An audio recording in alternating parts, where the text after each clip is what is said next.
Welcome to Phenomenon Radio, the show that covers thought-provoking breakthroughs in the fields of UAP UFOs to discover fascinating truths, first-hand accounts, and investigative insights into the expanding confluence of physical and mental exposure to this worldwide phenomenon. Hosted by Emmy Award-winning investigative journalists, Earth Files reporter and editor, Linda Moulton Howe. And now, leading off tonight's program, here's Linda Moulton Howe. In September 1979, when I was producing the 90-minute TV special A Strange Harvest about the worldwide bloodless animal mutilations, some newspapers ran cartoons of a cow rising in a beam of light into a UFO in the sky because that's what some ranchers had reported seeing.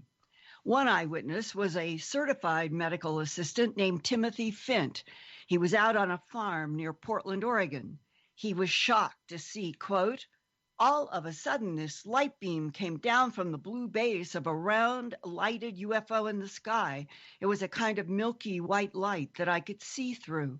That beam of light came down and surrounded a cow in a pasture, and the cow started to levitate, rise up.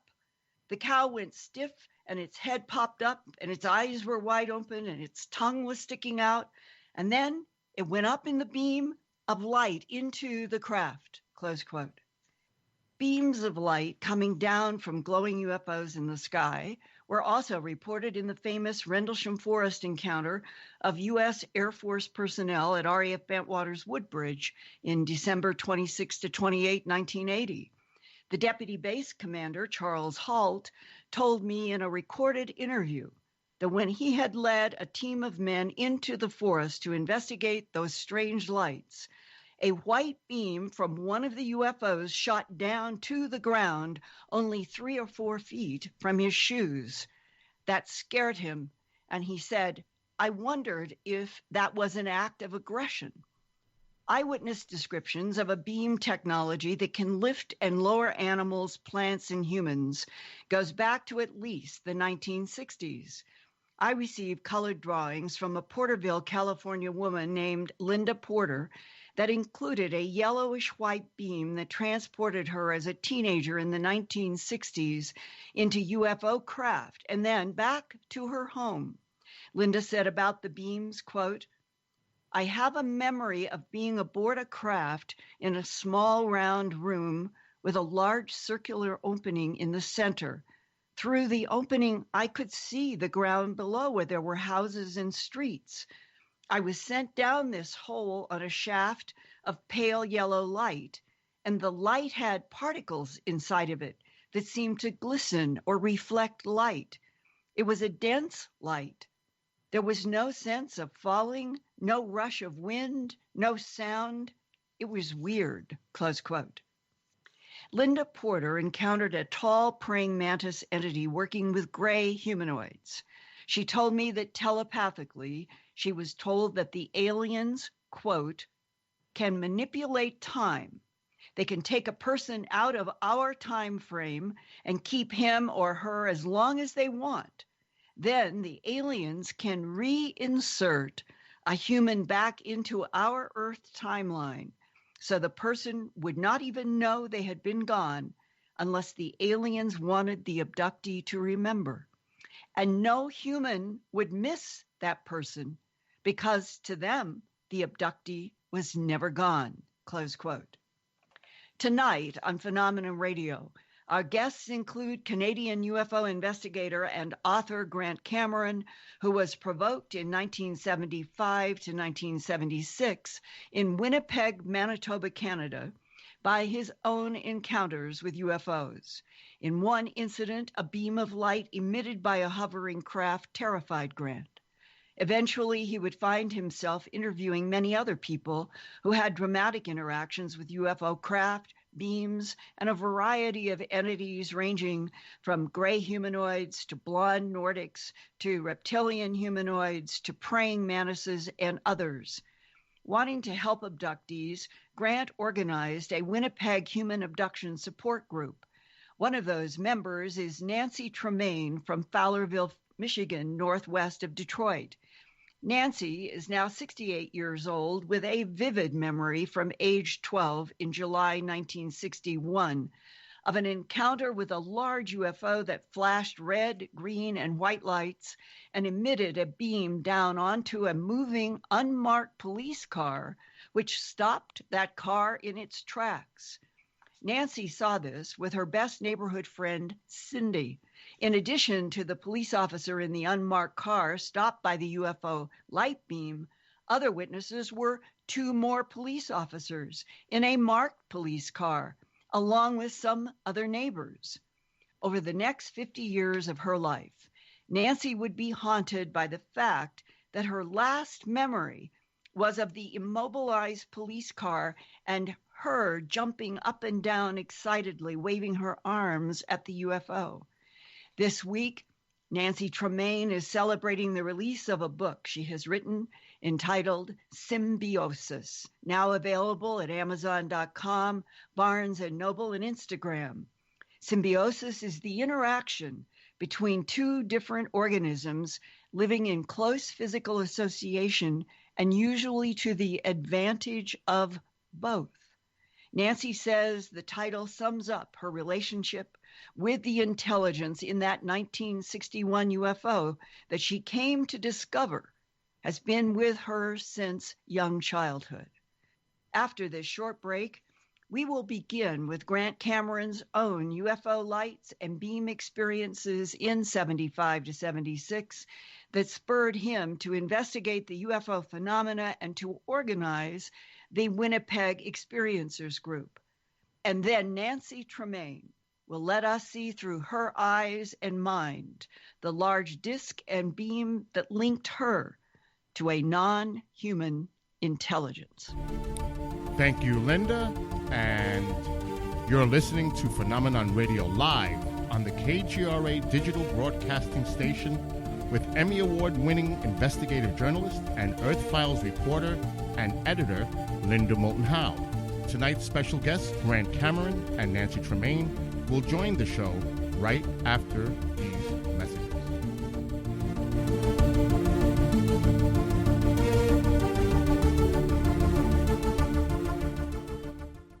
Hi, it's AJ with Vibes Mind, Body, Spirit. The Vibes Tribe seeks to assist you in creating and maintaining an uplifting and balanced state of being in your personal space.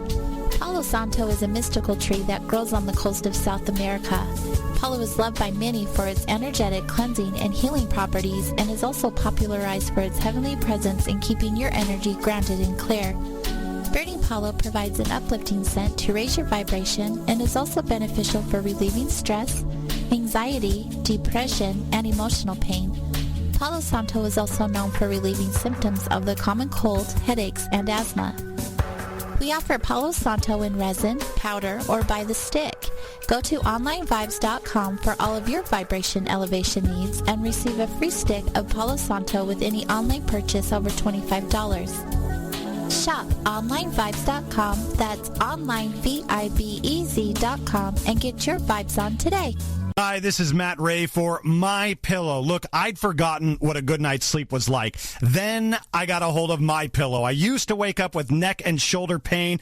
I thought it was the new normal. But after one night of using My Pillow, my neck and shoulder pain is gone, and I'm sleeping comfortably through the night. My Pillow's patented interlocking fill conforms to your personal sleep needs. It's guaranteed not to go flat. It's washable, it's dryable, and it's made in the USA, not to mention the 10-year warranty. Try it risk-free with a 60-day money-back guarantee. What have you got to lose besides back pain and shoulder pain? Right now, America's First News has a great deal. Try it for yourself. Call now. You'll get 50% off a 4-pack. That's 2 premium pillows and 2 travel pillows. Call now. 800-716-4835. Use the promo code RAY, R-A-Y. That's 800-716-4835. Use the promo code RAY.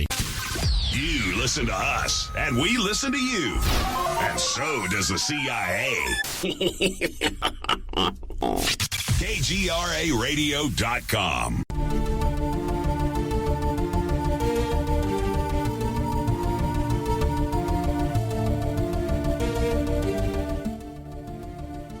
Thanks for joining us tonight for Phenomenon Radio for Linda's interview with her special guests, Grant Cameron and Nancy Tremaine. And now, here's your host, Linda Moulton Howe. Hey, thanks, Bill, and welcome Grant Cameron and Nancy Tremaine to Phenomenon Radio.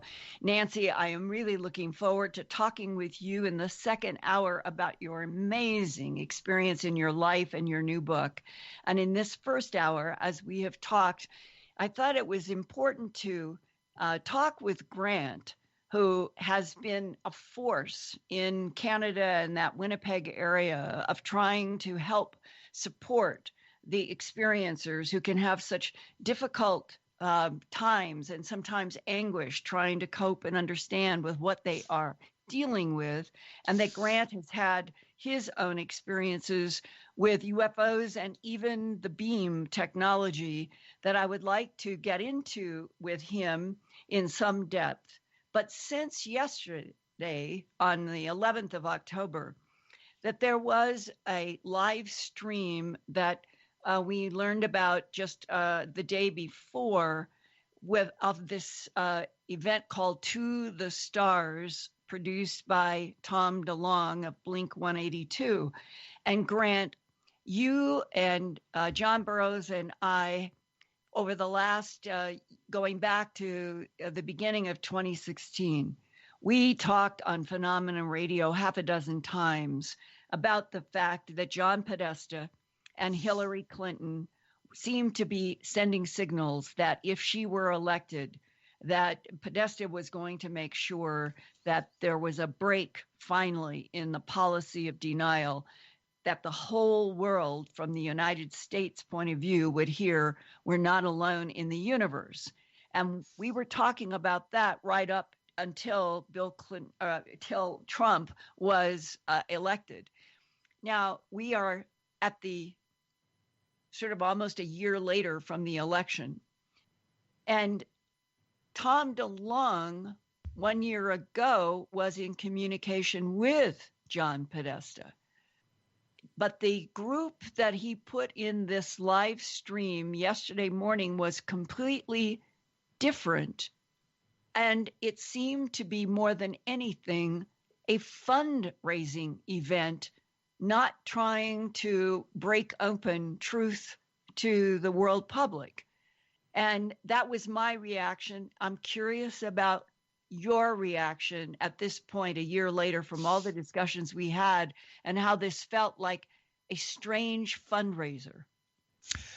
Yeah, well, there's always been a complaint about Tom DeLonge that everything he does involves money. It's like, he's going to disclose, but it's going to take 6 books to do it. That kind of, attitude that people say, every time he's trying to gather money.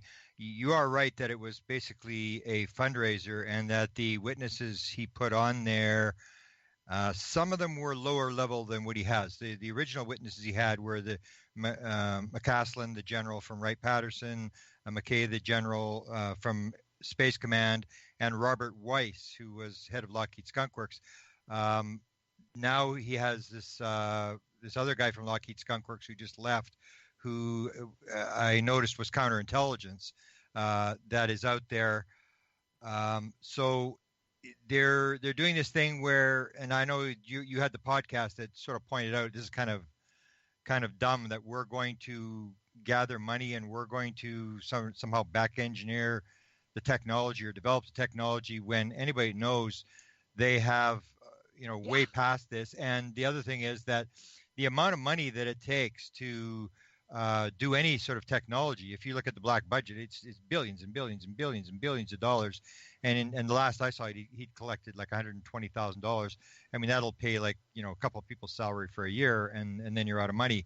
I can't see the... Yeah, you're making exactly my point, and a point I've had with others. We know that we have been back engineering non-human technology since at least the 40s, and that the idea that yesterday was sort of touted as the beginning of the breakthrough in the secret machines saga. And then basically, if you boiled it down, it was, we're going to build a spaceship and you and the public are going to help us pay for it. That was so off the mark and disconnected to what you and I and a bunch of people know is the reality of technological evolution, that it seemed to me that one very intelligent person that I've known in this field for a long time emailed me today and said, this has all of the earmarks of what is called a dangling. I've always called it when you have a tar pit, you have an event, and what the whole reason really behind everything is for government intel and counter intel to see who shows up and who joins. Yeah. It's like almost like Jacques Vallée used to call it the dangling carrot, where it appears to be one thing and it's something else. That could be true. I'm not sure whether Tom DeLonge really knows he's part of that. The one thing I did do after that is, as you know, I've had this sort of relationship indirectly with Ron Pandolfi, and I immediately did a post interview with Dan Smith. I had an artist from New York City, Doug Alt, and I got him on. He agreed to come on. We taped the whole thing, put it up on Facebook, and their reaction was kind of strange because basically I really didn't care what Dan Smith said. I just said, well, so what's Ron say? I mean, what's his reaction to this whole thing? And basically what he said was kind of bizarre, where Hal put off.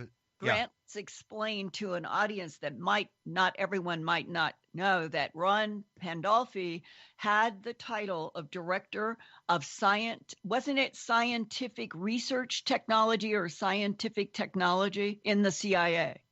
Yeah, he was. Some papers in the 1996 identified him as the top scientist in the CIA. He's generally rumored to be the guy who briefed the last 6 presidents on UFOs. He's the guy who runs the Weird Desk, the CIA Weird Desk, even though he doesn't like the term, and is the key guy if it comes to UFOs. And his longtime friend, 26-year friend, his best man, and godfather to his child is Dan Smith. And so what happens is they have this plausible deniability thing where Ron will say something. He'll just be talking and he'll say something. He'll only say it one time. Dan picks it up or he doesn't pick it up. And Dan is very busy blogging this stuff and talking to anybody who wants to talk to him. And he just repeats what Ron Pandolfi says. And he admits this is plausible deniability. He can't prove. Ron will deny anything he's ever said. And so he's put out a lot of stuff that there are multiple teams. I mentioned this in some of our previous broadcasts, that I've heard as many as 6 teams that are out there trying to get the word out. And so I always knew that Tom DeLonge was going to do something like this. I've been talking about it for a year. I'd heard Hal Puthoff's name, these other guys' names I hadn't, but I talked to Chris about it. And I said, did you know these guys that were on there? And he said, yeah, I knew who they were. Yeah. So he confirmed that, yes, these people have been around for a while and that he knew about these guys. And there are some photographs, I think, that he released that have, a lot of these people in pictures. So they were lower level people than the original people. And yet the 2 key people, if you noticed on the broadcast, did not talk. One was Hal Puthoff. Hal Puthoff didn't say anything. And then there was this big controversy where this Jim Semivan, who I've known about for a couple of years, and he's an experiencer, and he did not talk either. He is the big guy. He is way higher than any of the people, whether it's generals or whether he is the key guy. I actually now sort of know what his position was, and I really can't out him as to what his position was. But when I talked to Dan, they had gone back to their original position. Jim Semivan doesn't exist. They started this when I first made this public to them or talked to them about it. It went to Ron, and Ron said, no, this is not true. So Dan actually told me to withdraw the story about Jim Semivan. This guy didn't exist. It's not for real. Ron says he's not real. So I produced some photographs of Jim Semivan with Chris Bledsoe, with other people, and then suddenly it was, yeah, he exists, but that's not his name. And that may be the position. Jim Semivan may not be his name, but he definitely is a very high-level guy. And from what I was told, the job he did, he could go to the president, put a paper on his desk, and the president would just sign it. He wouldn't even read it. He had a very, very powerful position. So they're playing this game now that they're backing off. And what they're basically saying is they don't know who Semivan is, and which would mean that there's no connection between what Ron Pandolfi's doing and what Jim Semivan, who's running the DeLonge operation. He's the key guy. Even though he doesn't talk, he's the key guy. And what I have learned over the time I've studied this is absolutely, when Jim Semivan had his experience, even though Ron will deny this, and he did deny it, when Jim Semivan had his experience, his wife was very rattled by the whole thing. He went to Ron Pandolfi and he said, I just had this experience. I need to know what's going on. And Ron, from what the story I heard, said, you don't have a need to know. And Jim Semivan said, I don't have a need to know. Let me tell you this, Ron. You bring in your boss's boss into my office and we'll see who doesn't have a need to know. So they bring someone into Semivan's office and they basically say, you don't want this. Forget it. Pretend it's a one-off, which is the expression that was used with me. Pretend it's a one-off. Pretend this only happened one time. If you bring this into your career, you're going to ruin your career. You do not want this. So Jim Semivan kept quiet. He apparently knew there was a lot of experiencers. He's an experiencer, but he was not, as long as he was in the CIA, he was not allowed to contact an experiencer. As soon as he retired, from what I was told, he was briefed by Ron Pandolfi and basically told what was going on. And he was then allowed to interact with people in the UFO community. And he took on this job, which to him is sort of a personal job because he's an experiencer himself, that he tried to get Tom DeLonge to put the Chris Bledsoe story out, and so told Tom DeLonge, you take this story to Hollywood and you make it happen. And Tom took on, even though he's not interested in experiencers, he's not interested in contactees, not interested in channelers, he's into the hardware, has a very different view of aliens than most experiencers have. And he didn't want anything to do with it, and you'll see that was the only one that he really had. But Chris pulled out, him and his writers pulled out of the project a number of months ago, basically saying they didn't want his branding, which whatever that means. And so, Grant, let's explain to the audience that the Chris is Chris Bledsoe, an experiencer who I'm going to just use one category and you can refine it, that his experience has been with something he considers to be angelic, of a frequency that is different than human. Is that fair? Well, not necessarily. What you basically have, like you have, he starts with beings. He calls them the guardians. They're 7 foot tall, bluish green beings, and these little 3 foot tall beings that have these red goggles with these sort of blinders that are going up and down on the goggles. And his son was with him, and the son saw the 3 foot tall ones, looked like they're encased in glass, shining like glass. But his son, as I recall, had grays later on. So you get into this thing where you have all sorts of different types of beings. Chris has never dealt with the grays, just these tall 7 foot beings. And then later on in 2012, his awakening experience occurred in 2007, but he had encounters his whole life. He just was not aware of them. And 2007, he has the sort of the awakening experience. And then in 2012, he goes public, and he's in Fayetteville, North Carolina. So it's very, very religious, Southern Baptist, Pentecostal. He gets thrown out of the church for dealing with the devil.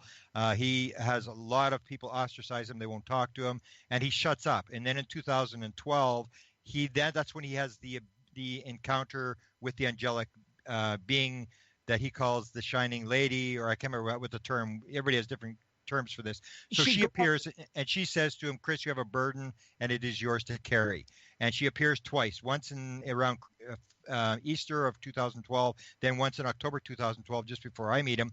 And that's when he sort of goes public. He realizes he has this mission and he goes public. But a lot of people, for example, Nancy Tremaine, who's on your show today, will tell the story that she had a lifelong encounter with the reptilians, and then she ran into the angelic beings as well. So that's what happens in these experiences. You usually start with one alien, and then it sort of morphs into other stuff. And a lot of people, more than people think, suddenly start having encounters with these angelic beings. Okay. But Chris, go ahead. Chris is a very important guy. You had Annie Jacobson on your show, Right. and she was talking about the work that was being done by Dr. Kit Green, who had the job at the CIA that Ron Pandolfi has before Ron Pandolfi had. He was there from, I believe, 69 to 83. He ran the Weird Desk. So he's now under contract to the CIA, and he's very interested in experiencers.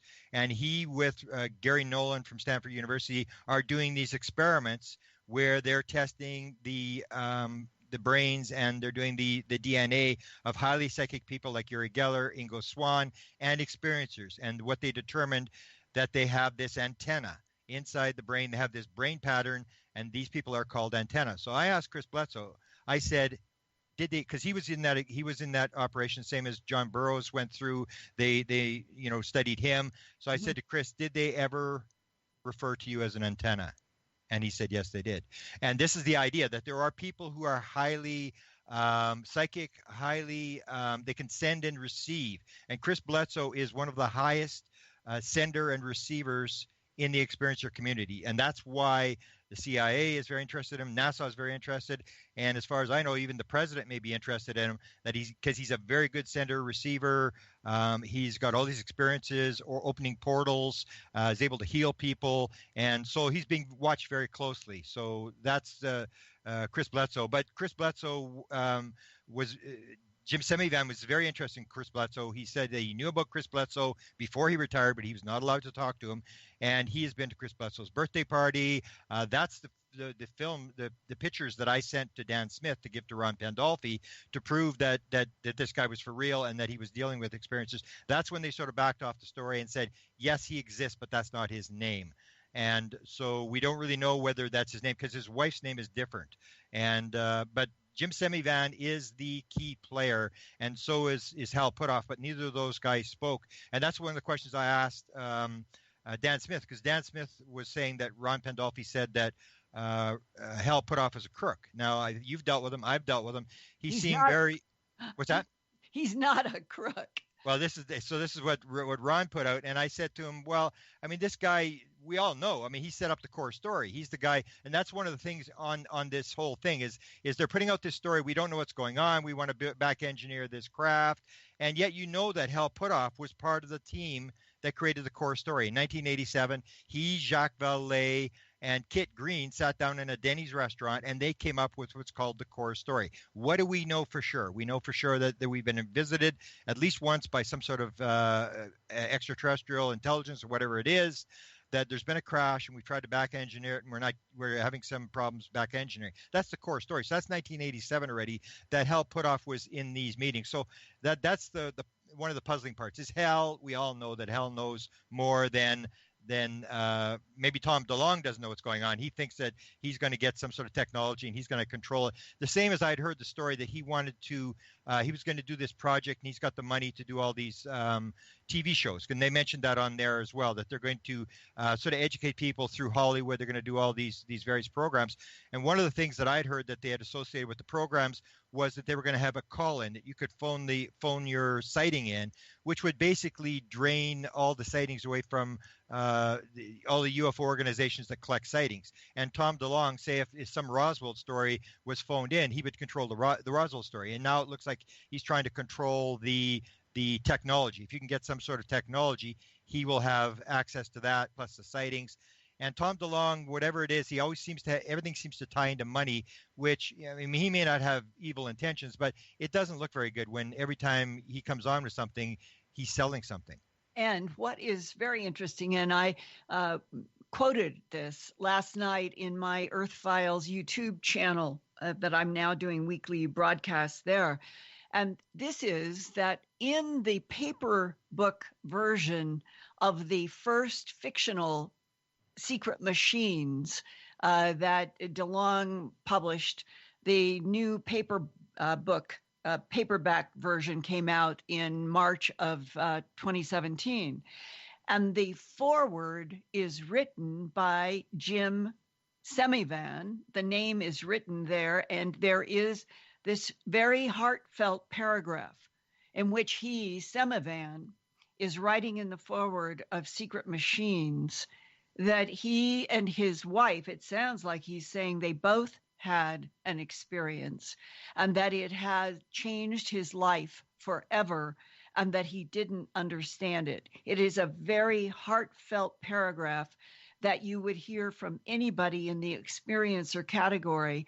And Grant, what I'm wondering is, because I think that Jim Semivan, the man on the far right on the stage yesterday, and the man who wrote this paragraph in the DeLonge Secret Machines book, is somebody who is, in their own way, feeling some agony about what he and his wife experienced.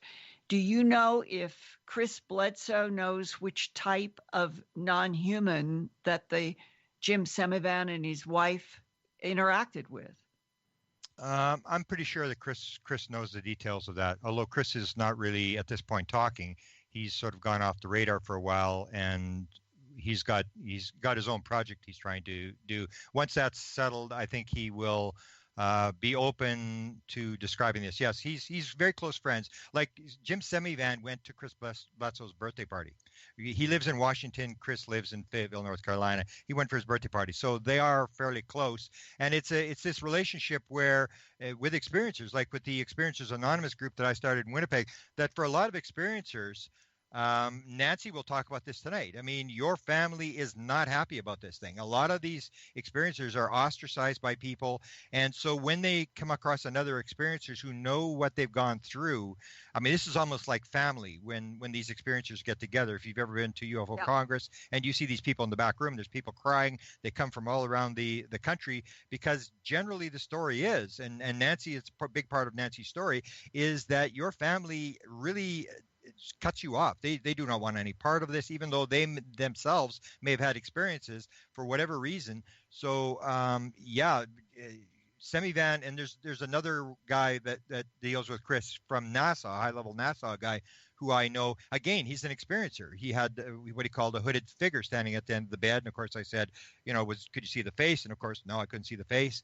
And he had gotten an invention, and a very high-level guy. So what you do is you get these people from around the high-level intelligence, high-level government agencies who realize that he's an antenna, that he is a very high-level antenna. The same as why they had so much interest in Uri Geller and Ingo Swann, is that when you get these people who have these abilities, what you're trying to do is you're trying to figure out how does this work, and the best evidence you can get is these people who are very good at it, and you're trying to figure out what's going on. And as you brought out with this Annie Jacobson interview, they're actually producing material now. They can actually produce evidence. Kid Green has this evidence where they've got the readouts, and from what I was told, there is a genetic marker that is in the person that is there from birth.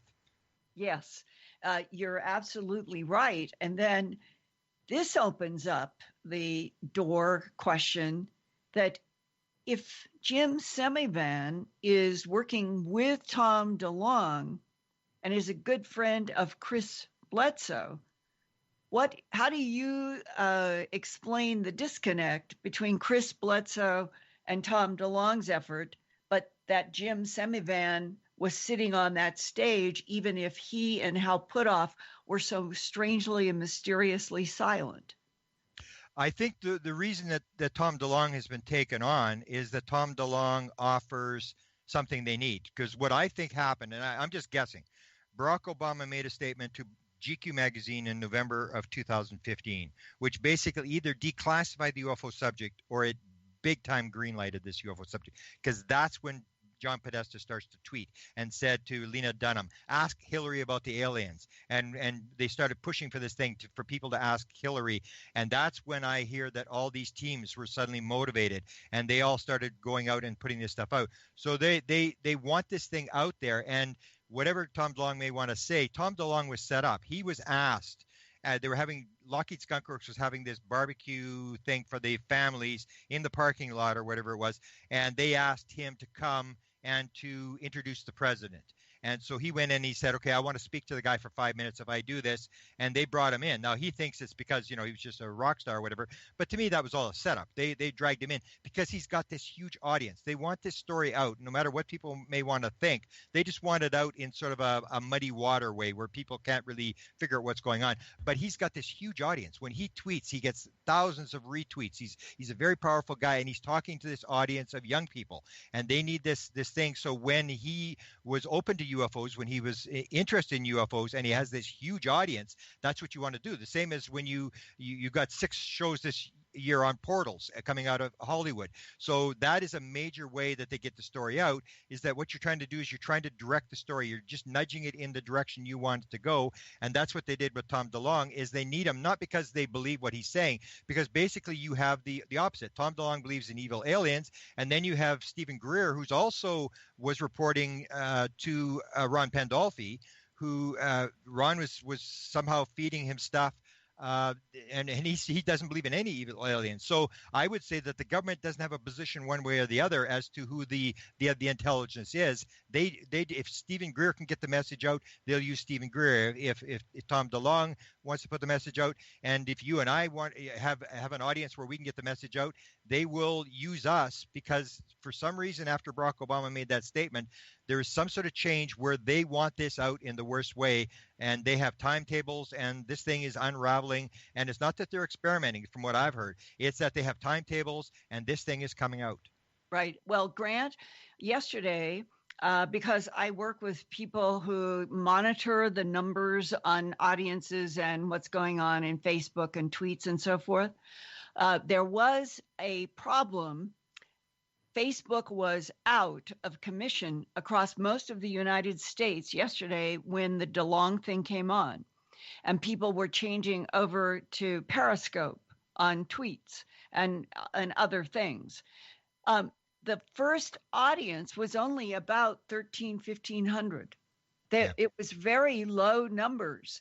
And even after it was off the air, it had only climbed up to about 2,000. And then by last night, I think that they had, in terms of people coming to screen the video after, I think that they had gotten up to 30 or 40,000. That does not seem to be the size of the audience that you would have expected, do you think? Yeah. Well, one of the stories is that there's opposing teams, that there's some people who want it out and some people don't want it out. And so you have these opposing. That's why I went immediately to Ron Pandolfi's team or spokesman or whatever you want to call him, and say, okay, so what's he saying? And trying to get the thing, is he part of this? And some people have said that there's opposing teams that are trying to neutralize this thing, and some people actually want the thing out. So it's kind of hard to say. My Facebook did go down as well. That's what I noticed. My Facebook went offline because we were trying to first book in on his site, and they had the audio muted, which I don't know why that happened, but then we went to Facebook to try to get it. So I missed the first few minutes of it. Everybody did, yeah. Yeah. So it's and then nobody really picked up the story. So not anywhere. Yeah. Yeah.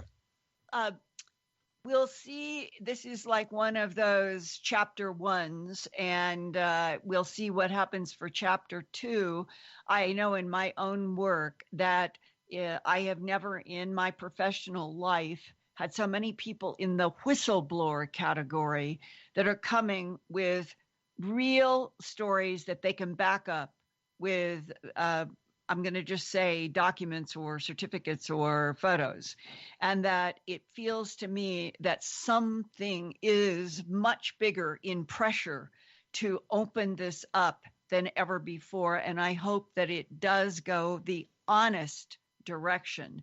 And being able to talk honestly about the phenomena, its confusions, its complexities, its layers, and the fact that it appears to be other dimensional as well as time manipulative is not contradicting that it also can have physical presence on this planet or in this universe. It is very complex.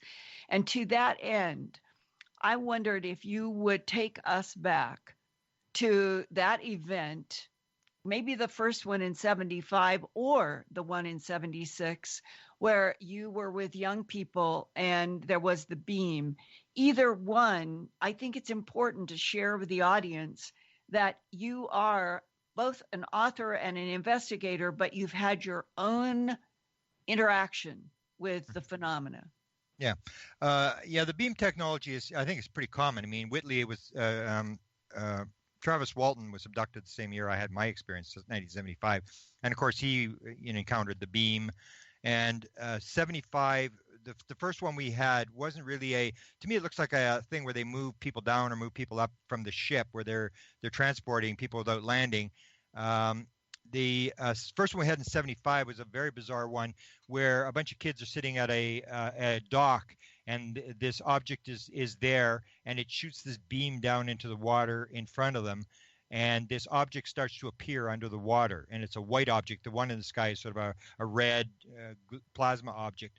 And this white object comes to them, very bizarre story, comes towards them on the dock, and one of the kids takes a rock and throws it at this thing. It hits it underneath the water. It's just below the water.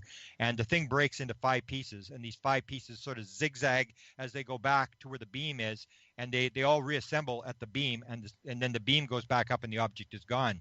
So I'd heard the story before I saw mine, and what happened with me was we had in 75 was the big objects flying around. In 76, these we called them ground lights started to appear on the ground, which were at first they were orange, and then they turned into sort of a white, and they would react to lights. So I would take tours, and I took tours out until I really couldn't verify anything anymore, and I would tell people, this is where you want to go see these things, here's where you go, and I would give them a map.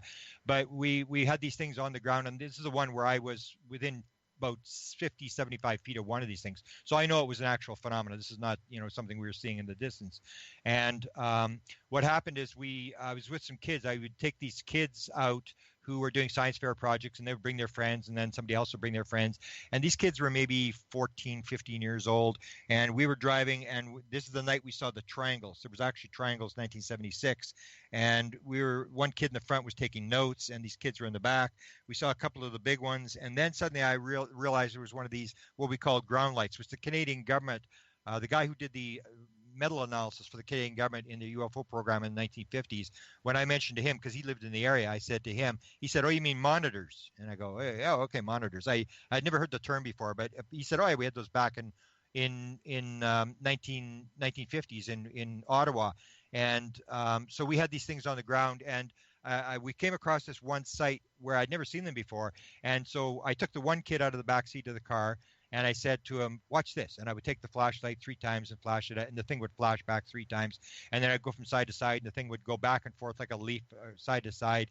And then I put him back in the car, and I brought his brother out of the back seat of the car, and I said, "Watch this." And I flashed it 3 times, and then it would flash back, but it did, the only time I ever heard in all my career a UFO making noise, it made what I describe as a whistling beeping noise, like a whistling Morse code, and it was making this noise. And as soon as that happened, there was absolute instant terror. It was like nothing you can describe. It was just instant terror.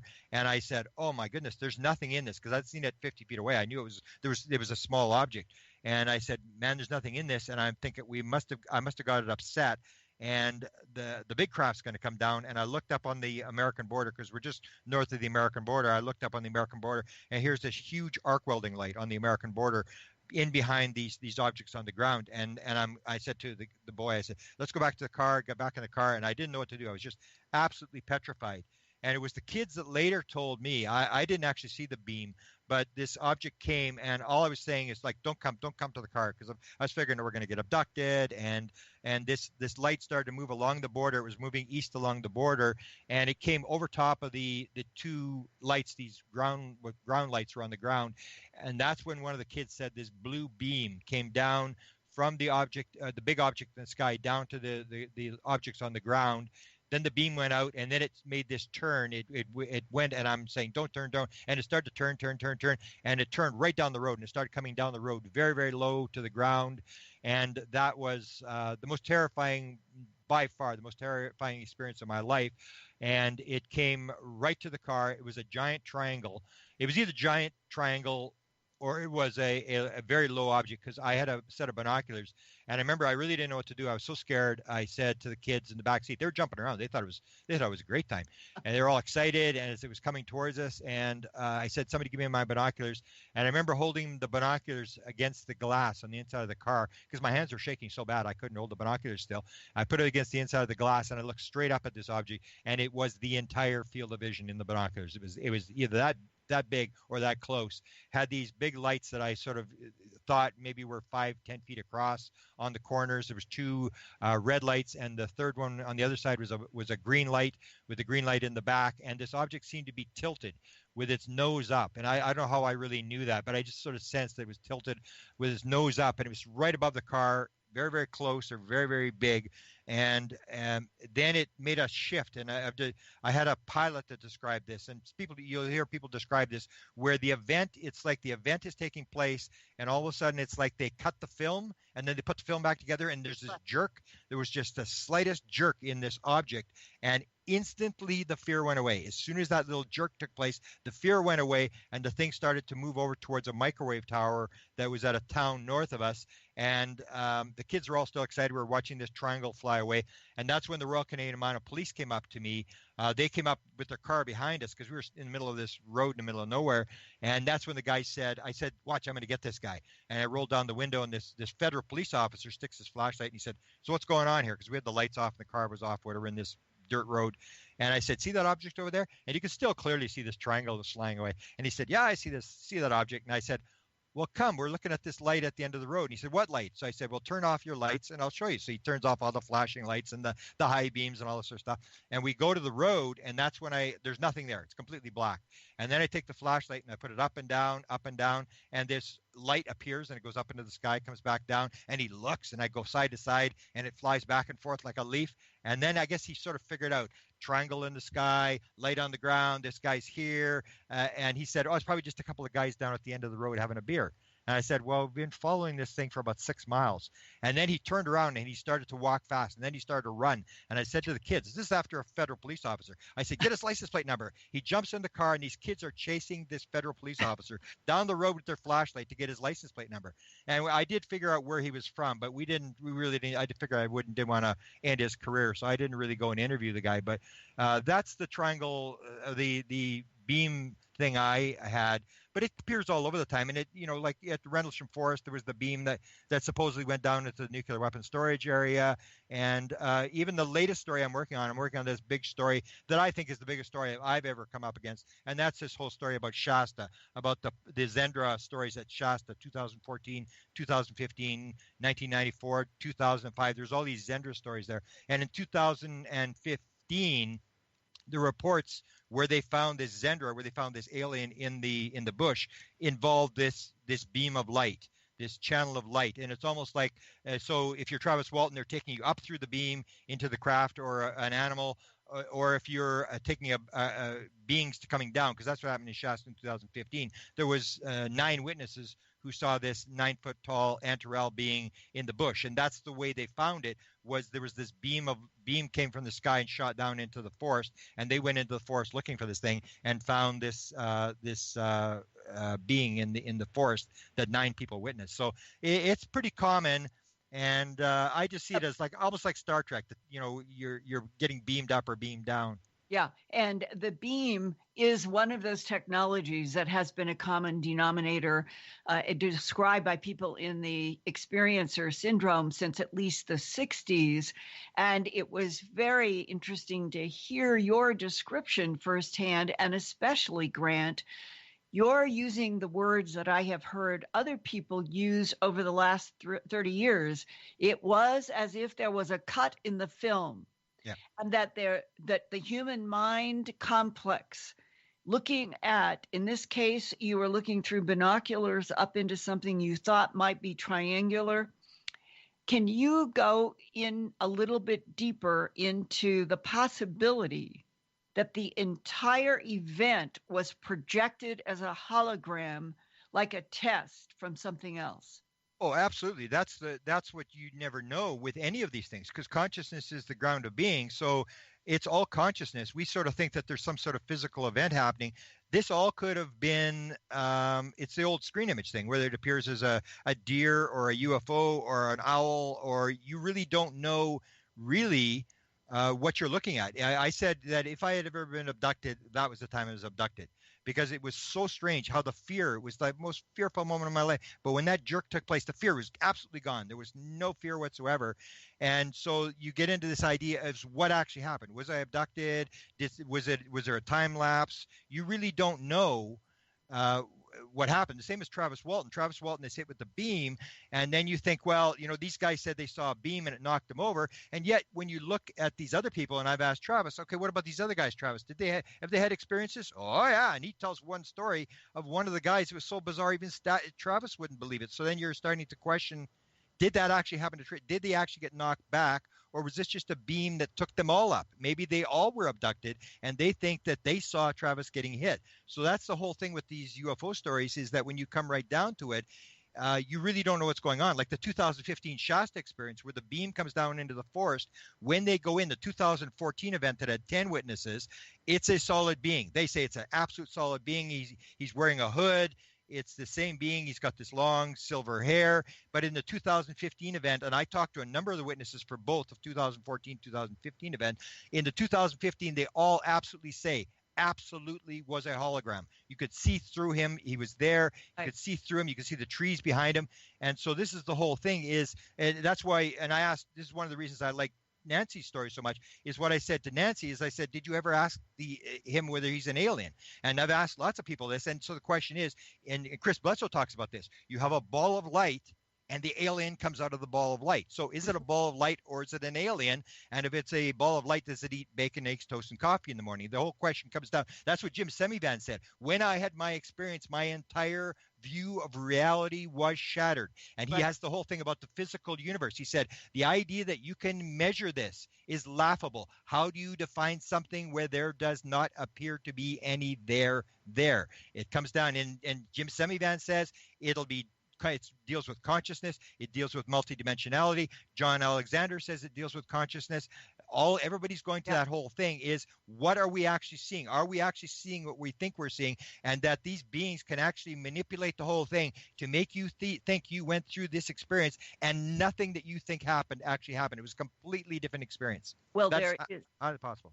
Yeah, and there is an experience of my own joining up with some physicists, astronomers, and engineers in Hessdalen, Norway, about 10 or 12 years ago. And this was for an investigation of what, for over 100 years, the locals down in the valley were always talking about these lights that would move from peak to peak in the Hessdalen Mountains. And they are no trees. We're talking about tall granite at the top. And then you come down from the granite peaks and you start to get to a tree line. And we were right at that separation point, trees and nothing but granite, for about a week of this investigation. And the part I wanted to share, I got it on my camera. The astronomers were using the exact same technology they would use to look at the spectroscopy of stars. We were getting together every night, but it was daytime in Norway where we were. We didn't really have night. So what the discussion I wanted to share with you is that they ended up catching on one of the instruments one of these strange lights, and the temperature in Fahrenheit was so high, and it remained, they captured this, they had this, and they knew that this temperature had sustained in this light for something like 3 hours.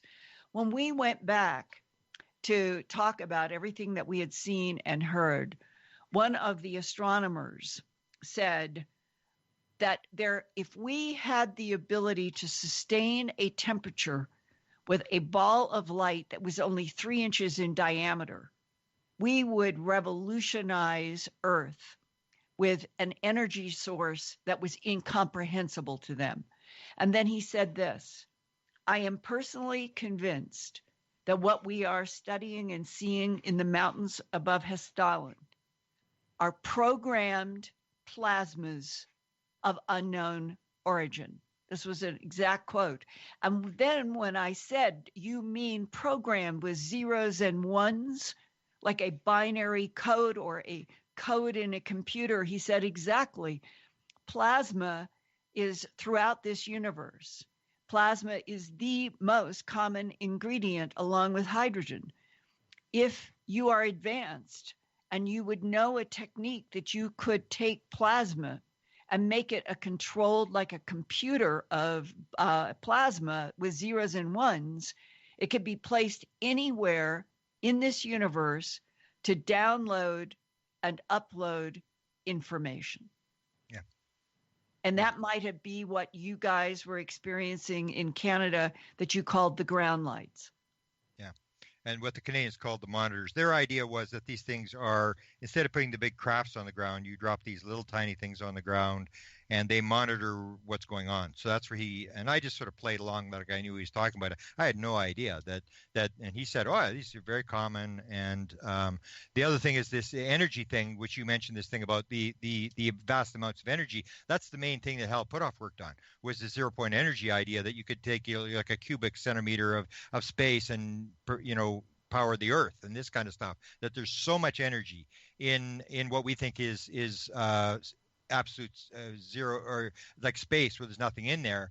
And what we're starting to learn is that the whole material world is collapsing, and the whole idea about what we think about energy and all this kind of stuff, that the world just gets weirder and more magnificent the more we learn in the UFO community. And maybe that's what our role is to bring to the world the fact that there is much more going on in the world than we think is going on. We just think it's a physical universe where it's just like nuts and bolts and like a machine, and it's much more complex from what you've seen, from what I've seen, and from what these experiences tell us. And they are the key people, because they're the ones, like Nancy is a person who's actually interacting not just with lights in the sky. She's actually interacting with the intelligence, and she will tell you they are telling her stuff. She can actually ask them questions and get answers.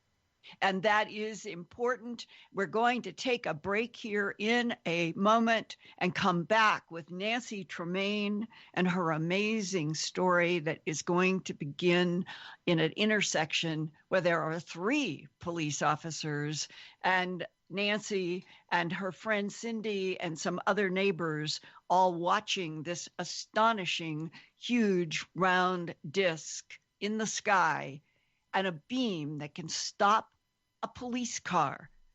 After this break. Thank you, Linda and Grant.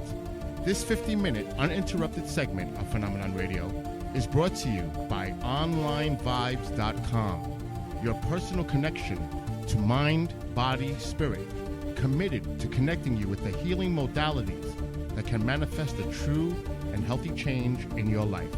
Visit the website at OnlineVibes.com. That's vibes with a Z. Tonight's special guest, Nancy Tremaine, will be back with Linda right after these messages.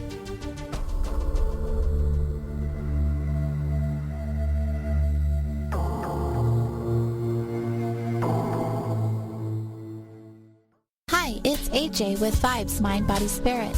The Vibes Tribe seeks to assist you in creating and maintaining an uplifting and balanced state of being in your personal space.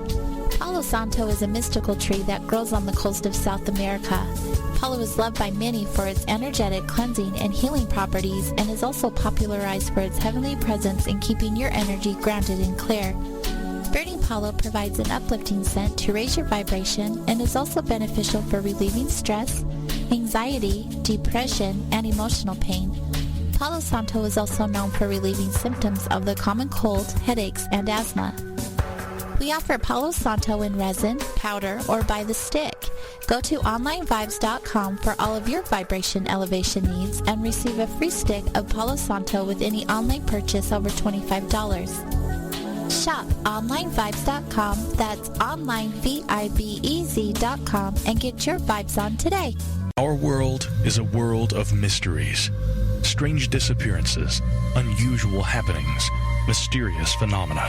And this November, you can learn about the greatest mysteries of our time by joining us on the Mysteries Cruise. Enjoy several days at sea and attend exclusive private lectures with leading personalities like researcher Rosemary Ellen Guiley, author of more than 49 books, including The Jinn Connection, podcaster Jim Harold, host of the Paranormal Podcast, and writer and researcher Micah Hanks of the Gralien Report set sail this November 8th through the 13th, 2017, aboard the Crown Princess and sail with us into the heart of mystery. Make your reservations before time runs out by visiting mysteriescruise.com today or reserve by phone at 877-642-4308. That number again is 877-642-4308. The mysteries of our time await you.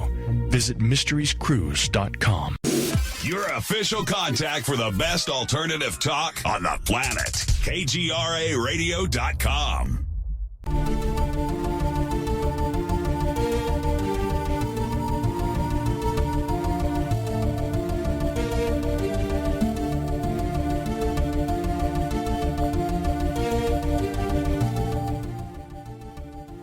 Welcome back to Hour 2 of Phenomenon Radio here on the KGRA digital broadcasting station with host Linda Moulton Howe and her guest Nancy Tremaine. To begin the second half of tonight's show, here is Linda Moulton Howe. Thanks, Bill.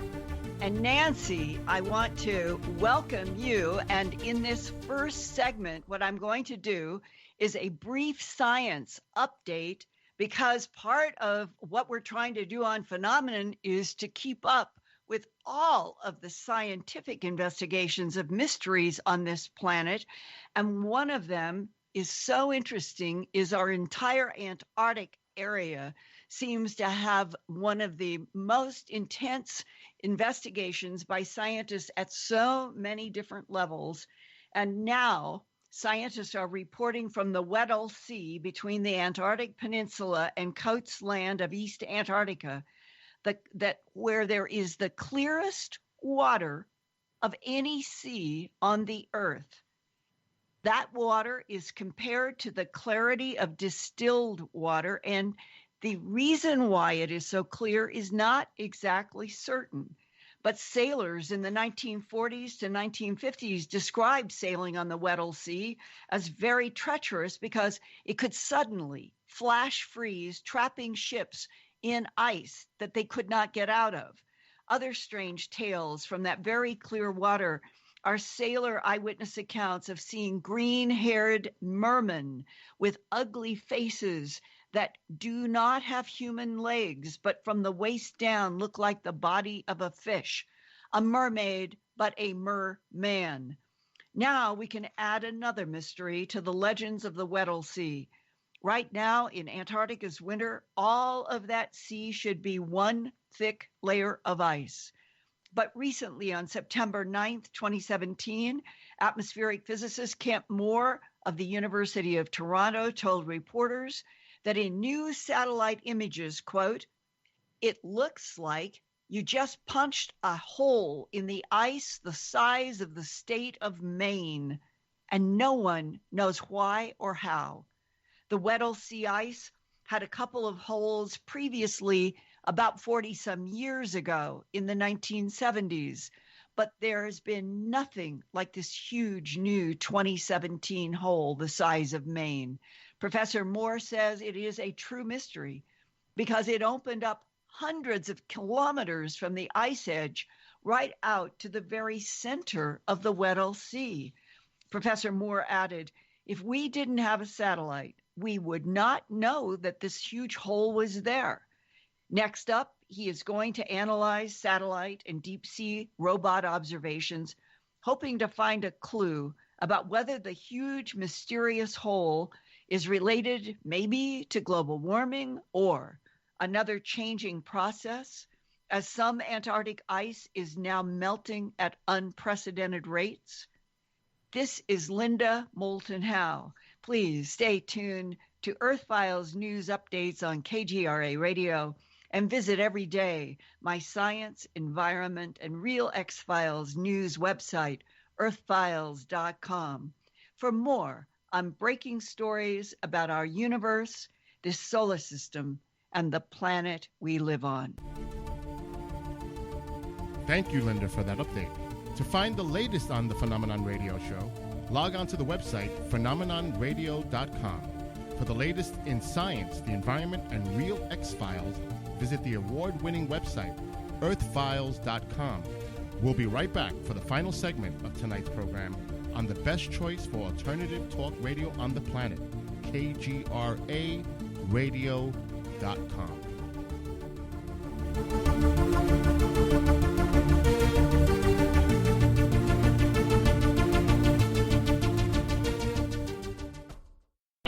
Okay, nurse, let's get this man to the ER stat. Right away, doctor. We see this every day. Heart attack or angina pain due to blocked and clogged arteries. Chelation can remove obstructions or blockages from arteries and help avoid painful and expensive surgery. Now there's Angioprim. It's a liquid oral chelation product that you take with juice. You start to feel the results fast. Angioprim increases blood flow all over the body, and that means more energy and strength to take on the day with less aches and pains. 60 years of research has gone into chelation, and Angioprim is the result. A safe and easy way to unblock your veins and arteries from buildup that slow circulation. Paging Dr. Jones. Please report to the emergency room right away. Log on now for a special radio offer from Angioprim. That's angioprim.com/radio. ANGIOPRIM. Angioprim.com/radio or call 877-882-7221. That's 877-882-7221. Does extraterrestrial life exist? Has Earth been visited by intelligences from other worlds? The answers to these questions await you on the MUFON cruise. This January 6th through 11th, 2018, spend 5 nights aboard Royal Caribbean's Brilliance of the Seas and enjoy dinners and private lectures with speakers including legendary physicist and researcher Stanton Friedman, as well as researchers Kathleen Martin, Chase Kletzky, and MUFON investigators Tony Angiola and Ben Moss, and an exclusive Cozumel Island tour and beach day at Playa Mia. Make your reservations before time runs out by visiting holidaymakertravel.com today or by phone at 877-642-4308. That number again is 877-642-4308. Unravel the UFO mystery with leading researchers in the field. Visit MUFONcruises.com. Your contact for current news and trending topics. KGRAradio.com.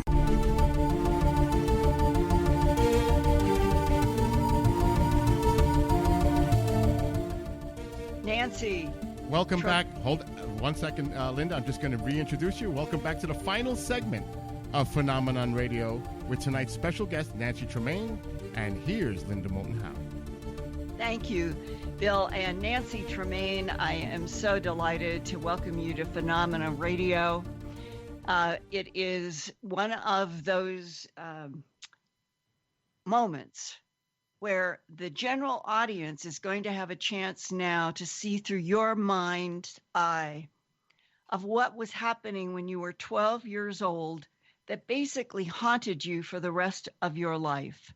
Can you take us back to that end of July of 1961?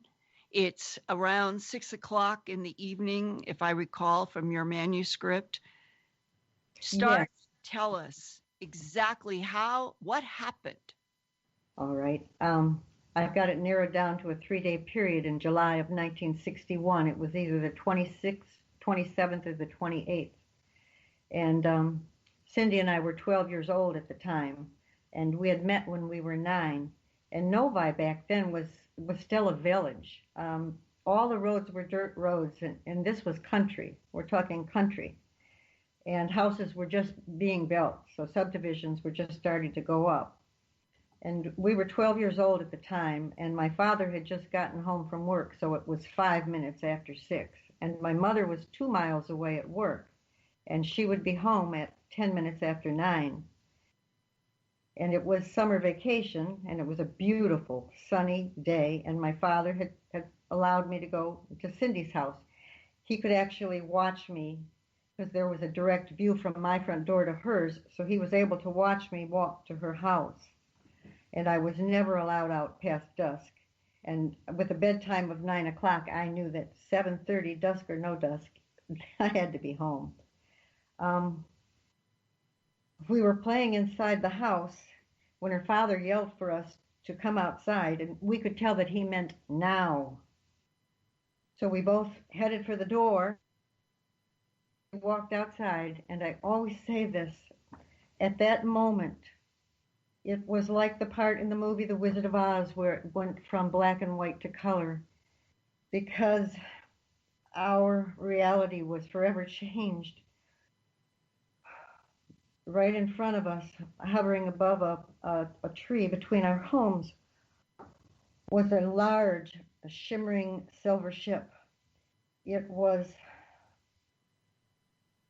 at least the size of my the three-bedroom ranch home, but twice as tall, and it had a wide belt of lights, red, green, and white, and they were moving so fast that we couldn't tell if they were rotating or flashing. It was the most beautiful, awesome sight I've ever seen in my life. We felt no fear, just awe. It was so beautiful against the blue sky. It was summer still, still light outside. We looked at, her father was adjusting a tripod telescope, and there was total silence. There was a neighbor man and his children were out, and Cindy's siblings were out, and there were scattered neighbors that you could see around. And they were all outside, and no one uttered a word. I mean, you couldn't hear anyone even breathing. Cindy's father was adjusting this telescope, and he was the first one to speak. And he asked if we wanted to look in the telescope, and I couldn't believe it. I mean, why would we look in the telescope? The ship was right in front of us. I mean, it was right in front of us. Did Cindy's father call the police? Well, the police station was at least 5 minutes away, so someone must have called the police because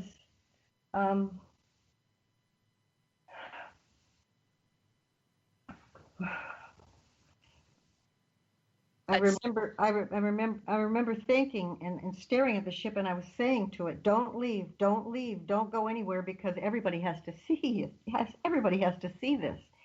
That was so important to me. Even at that age, that was all I could think of was "don't leave," saying that to the ship.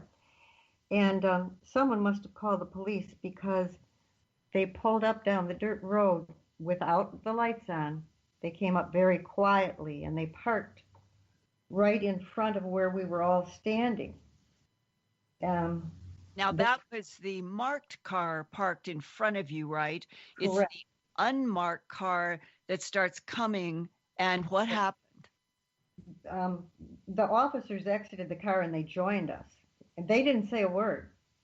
And I was still wondering if I was dreaming, and I couldn't wrap my head around what I was seeing, and I approached one of the officers and I tugged at his arm to get his attention, and I struggled to voice 3 simple words, and they were so difficult to get out.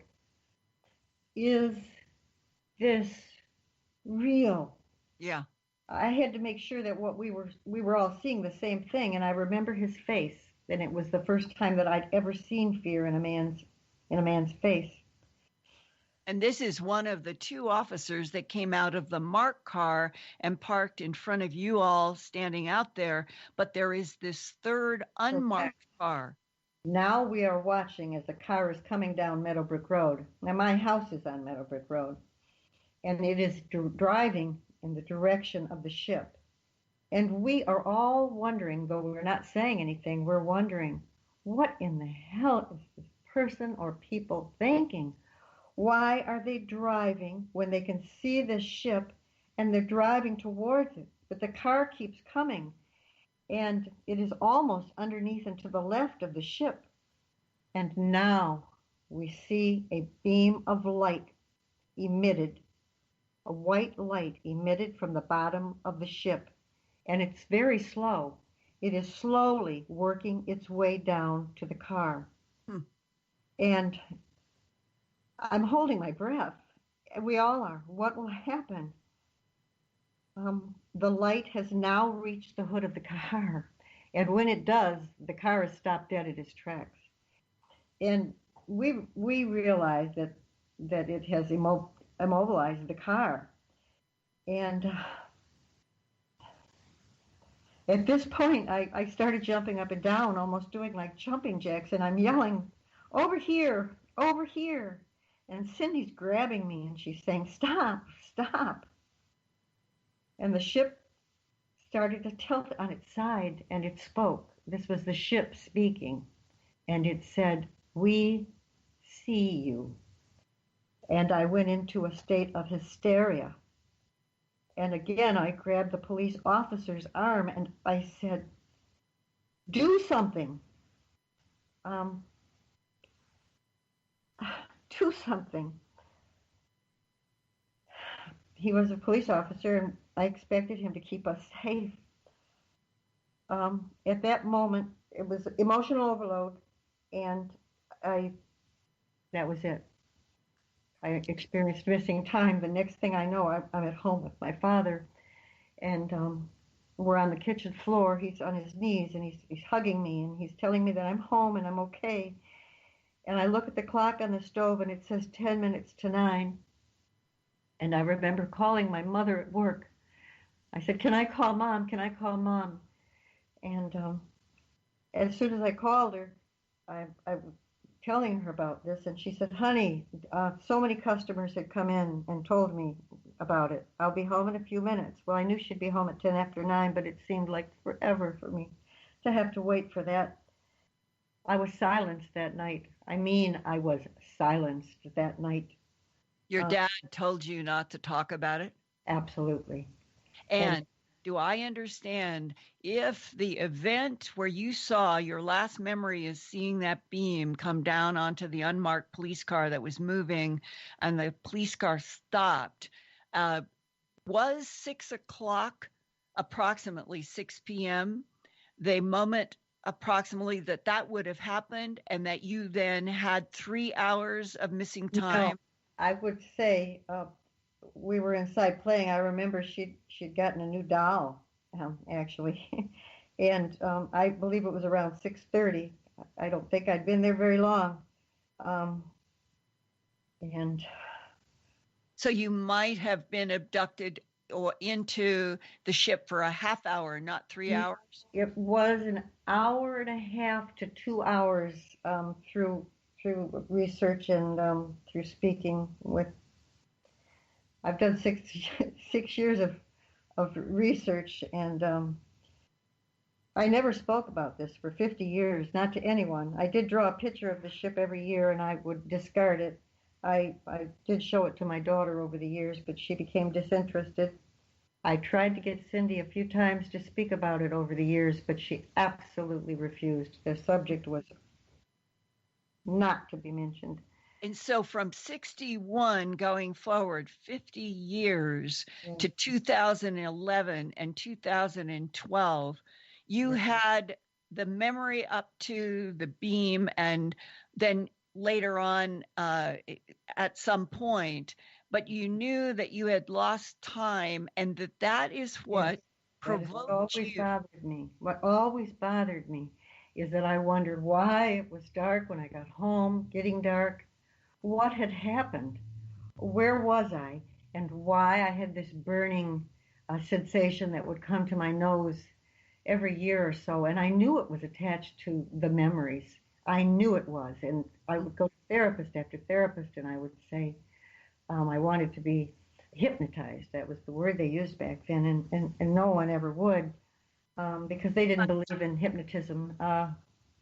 But by 2011 to 12, you were able to do 5 sessions of hypnosis. Can you start with us now and try to help us understand what were the first glimmers or the first images or information that you started to get under hypnosis that started to reveal to you this whole huge other part of the story? Okay, well, I started to awaken. I think I was programmed to awaken because I found a Dr. Harry Wellness on the internet, a former Michigan MUFON director and a researcher of over 55 years. And I sent him an email telling him I might have something he'd be interested in that had happened in Novi in 61. He got back to me immediately, and he introduced me to Vaughn Vowels, a regression therapist.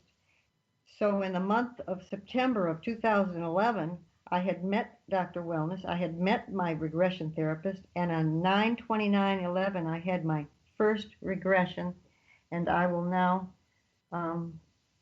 tell you about that. This regression took place September 29th, 2011. The first regression took place at Dr. Wellness's sister's house because she lives the closest to me, and Harry thought that Harry and Vaughn thought that I would feel more comfortable there with a female, and I was. Mm-hmm. I was really unsure if I even believed it was going to work.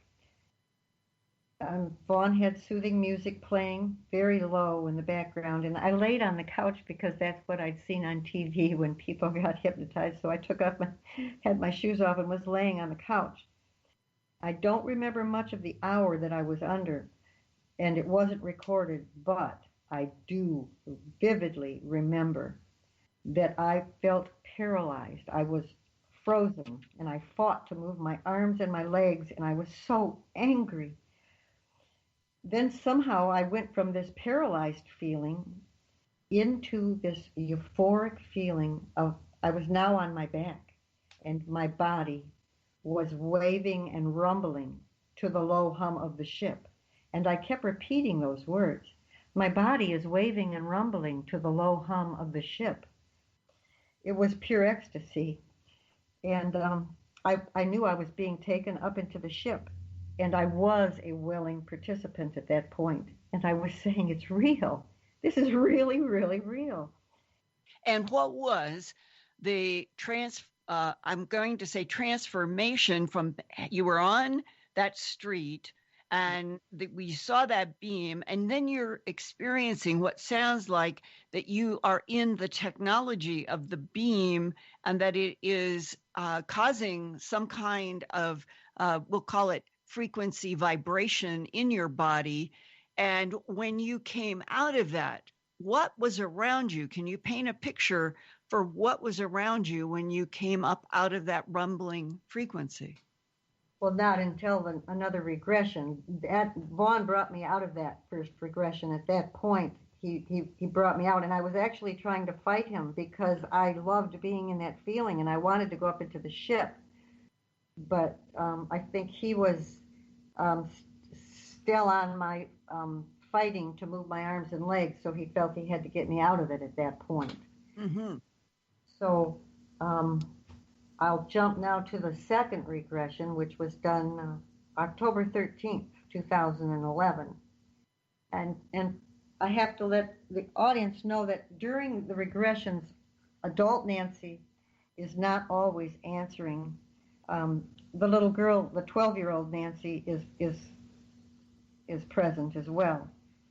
And once regressed, the first thing I said was, "No one will ever believe this." And who were you seeing? I was seeing the ship. And what were you seeing? Were you inside of it or outside of it? I was outside of it. Are you in that beam? No, I'm not. At this point, I'm in the regression, and I'm jumping. I'm telling Vaughn that I'm jumping up and down, doing jumping jacks, trying to get their attention. And Cindy thinks I'm crazy.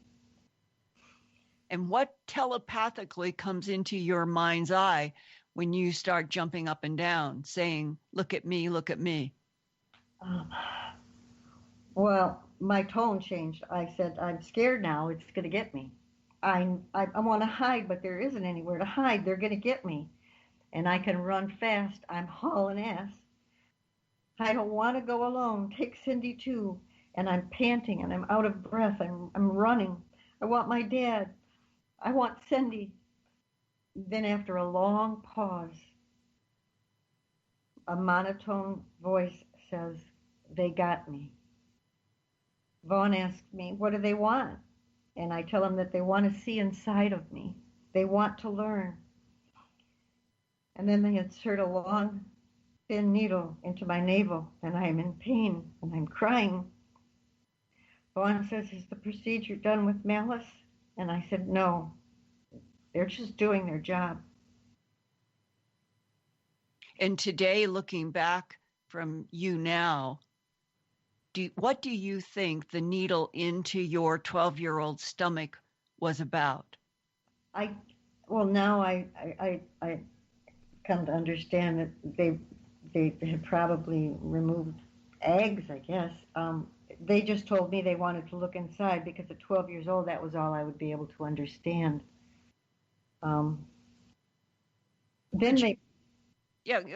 Could you see any of the faces doing the procedure? Yes, absolutely. I have an illustration of them, and they were the short grays with the big eyes. Mm-hmm. And after they did the needle, they placed a smooth cylindrical object into my right hand, and I curled my fingers around it, and I knew that they were giving me messages or energy. I knew that there was something inside of this.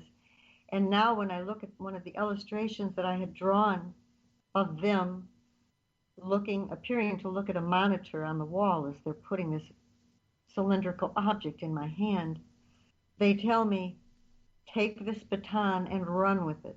Be an ambassador.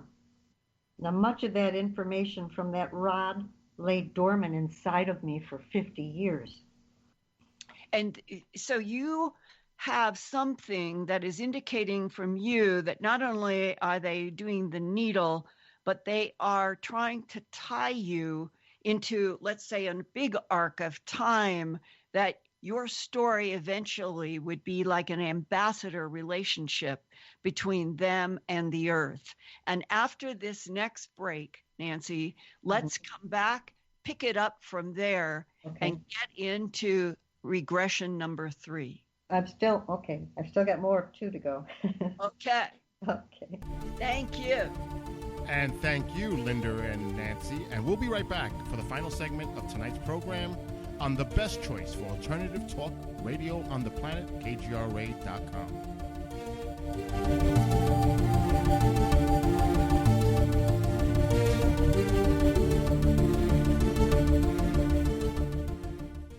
Hi, this is Matt Ray for My Pillow. Look, I'd forgotten what a good night's sleep was like. Then I got a hold of My Pillow. I used to wake up with neck and shoulder pain. I thought it was the new normal. But after one night of using My Pillow, my neck and shoulder pain is gone, and I'm sleeping comfortably through the night. My Pillow's patented interlocking fill conforms to your personal sleep needs. It's guaranteed not to go flat. It's washable, it's dryable, and it's made in the USA, not to mention the 10-year warranty. Try it risk-free with a 60-day money-back guarantee. What have you got to lose besides back pain and shoulder pain? Right now, America's First News has a great deal. Try it for yourself. Call now. You'll get 50% off a 4-pack. That's 2 premium pillows and 2 travel pillows. Call now, 800-716-4835. Use the promo code RAY, R-A-Y. That's 800-716-4835. Use the promo code RAY.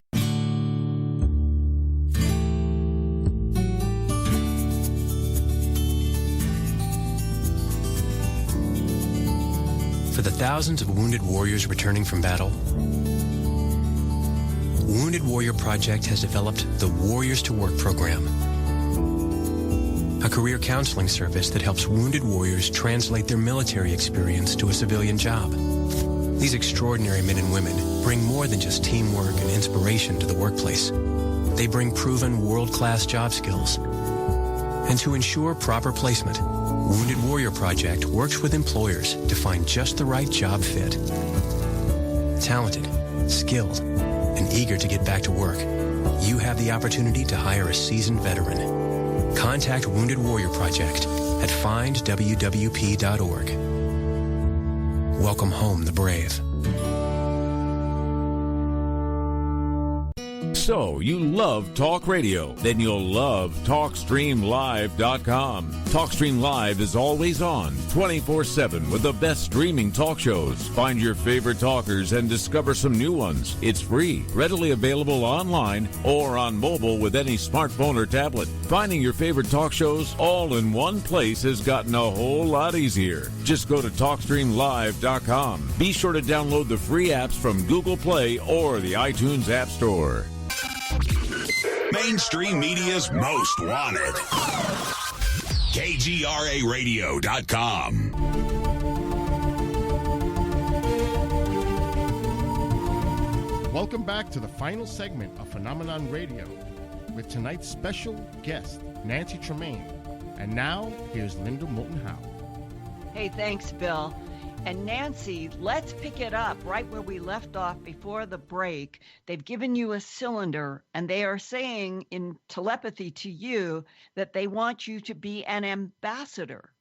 Exactly. I'm now sitting on the edge of the table. My legs are dangling off the side. And I watched and I hate the word aliens, I watched them as they leave the room. And the doors were heavy metal, and they slid into each other, and when they did, the room became absolutely seamless.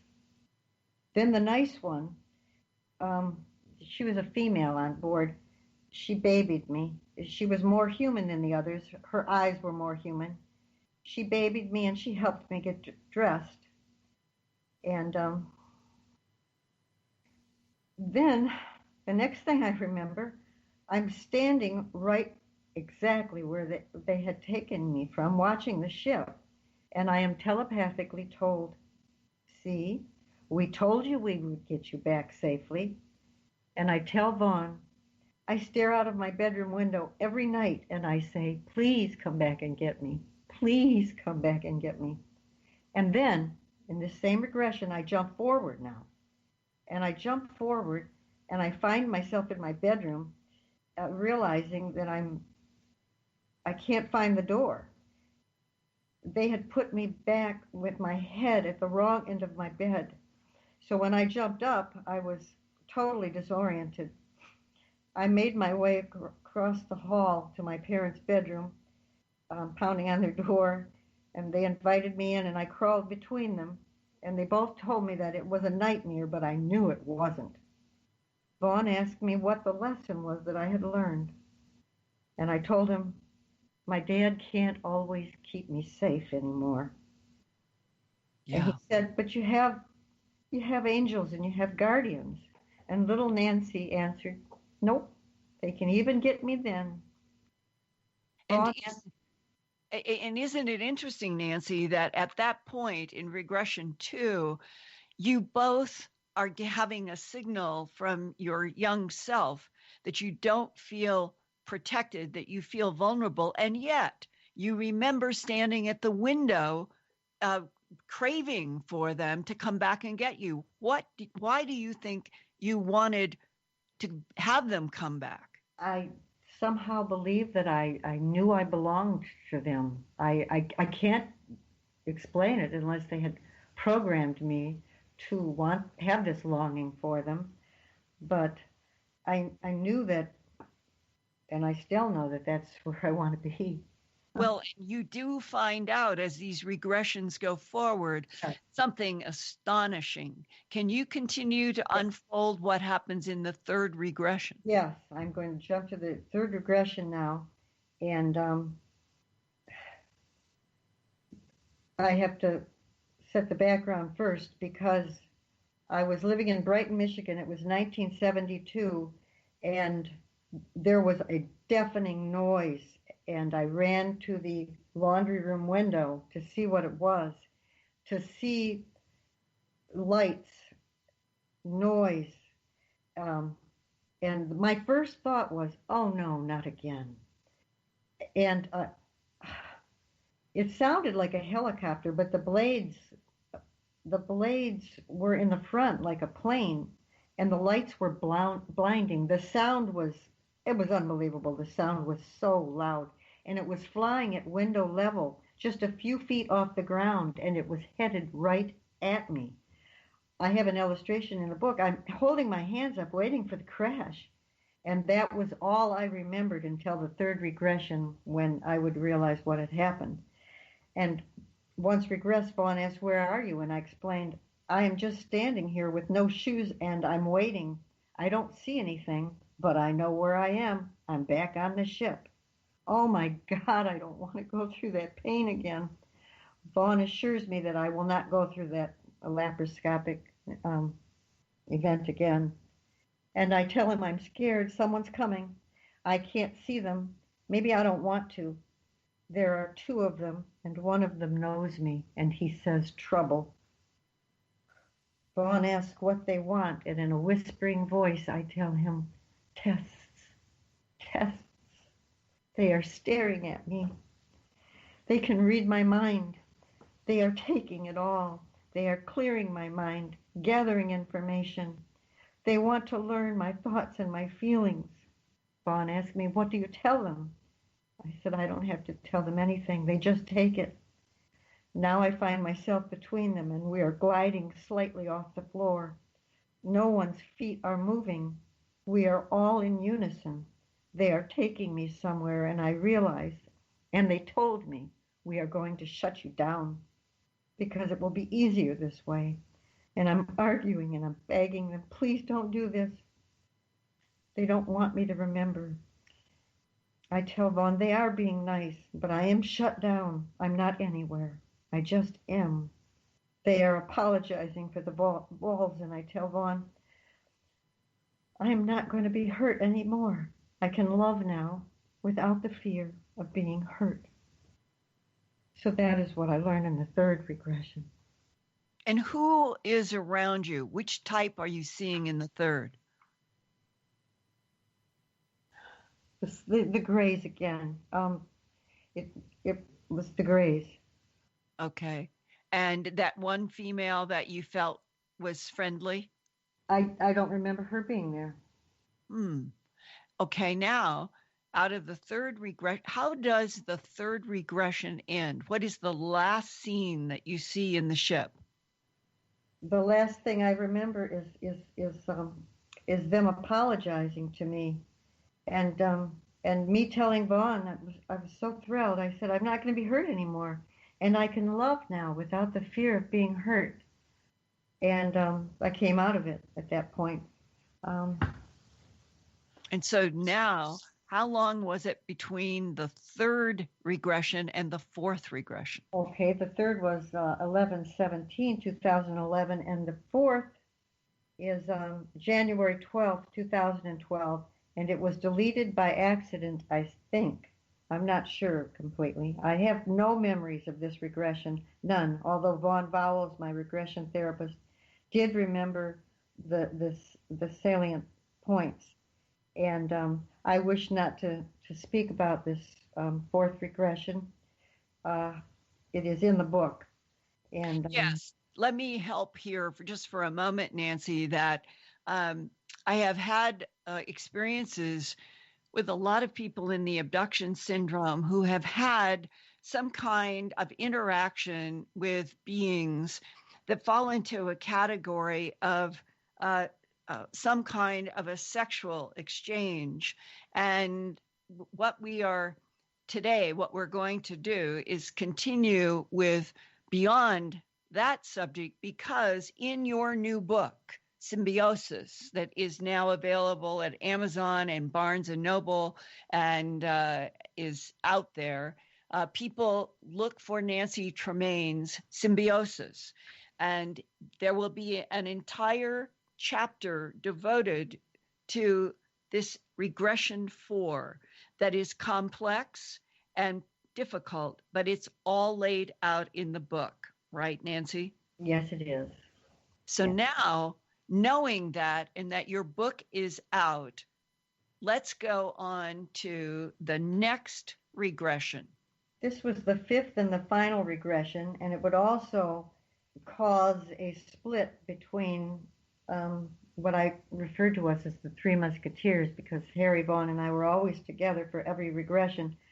But after this regression, things were never the same, and they still aren't. once regressed, Vaughn asked me where I am and what I am seeing, and I try to speak, but I can't. I cannot speak. They have placed a hand in front of my face, and I'm physically trying to see around this hand. Why have they placed this hand in front of me? And Vaughn wants to know.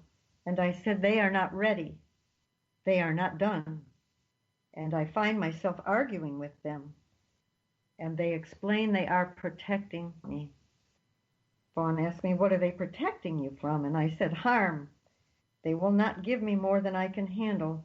They are fighting you, Vaughn. For some reason, and Vaughn stops me at that point, and he starts to talk about, he uses the word manipulation, and it makes me feel very uncomfortable. And I tell him, this is a learning process for them, and when I say them, I am reminding that this includes me. Mm-hmm. Vaughn said, are you one of them? And I do not respond. He says, are they light beings? And I respond, they can be whatever they have to be. He says, are there dark forces interfering with your progress, Nancy? And I said, you might see it that way, but I don't. Vaughn asks what my purpose is. And I said, giving birth is purpose in itself. I am here to be exactly where I am, doing what I am doing. Vaughn asks about the baby. What is the purpose of the babies? And I say, they are striving for perfection. Persistent, Vaughn asks if this manipulation is in my best interest, and firmly I respond, my best interest is their best interest. I explain that my anxiety is an emotion I had never experienced before, and all the ugly emotions I feel are connected to this planet, the hatred in this world. And then Vaughn asked me, what is the purpose of you experiencing these emotions? And I said, it's just part of the package, to be here and experience. Now, the part the audience doesn't yet know is and about what happened in one of the regressions that showed you that you were dealing with a humanoid that goes all the way back to age 2 or 3. Yep, I'm right there. I tell Vaughn that I'm grateful to be doing what I'm doing, and then I seem to go into this deep sleep. You can hear me almost snoring, and I jump quickly ahead, and I find myself with Mr., and I am 2 or 3 years old, and we are sitting on a bench outside. We are not in the ship. There is a sky all around us, and we appear to be up high, overlooking a vast area. It is only when we walk to the balcony that I can see how high up we are. And I am told what I am about to do. It's called the fear challenge. Now I see who I am dealing with for the first time, Mr. Mr. is a reptilian.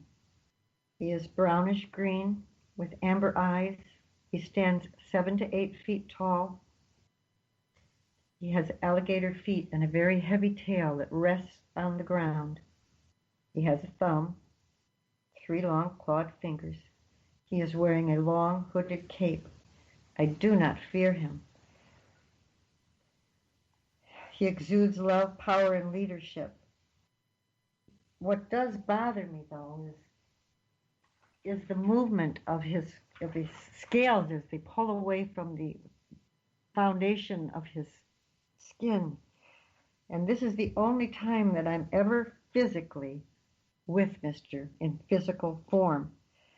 I had drawn a picture of him in March of 2012, and I was unaware what I was drawing. And after I drew this picture, a few days later, below it, see me as I am. So it is now that I realize that is the only time that I'd ever been with him in his physical form, because he knew it bothered me. And I am told that I am shown a large cement tank, and it is divided into 3 sections, and each section contains a different sea creature. I thought how scary it looked, and Mr. tells me that I have to select one of the sections, and I have to swim from one side to the other. This is by far the most frightening experience I ever had, and I was really upset. I told him I don't know how to swim, and I don't want to do this. He told me, you must pick one.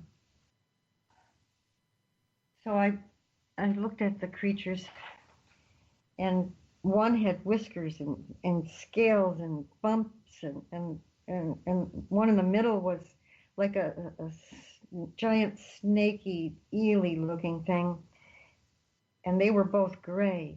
And the one on the right, although it was frightening looking, it was humongous. It had orange color to it, and it was smooth texture. So I said I would choose that one. Of course he didn't make me do it.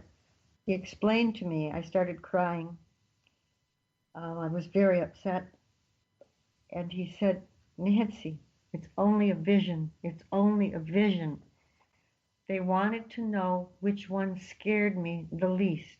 They were studying the emotions of fear.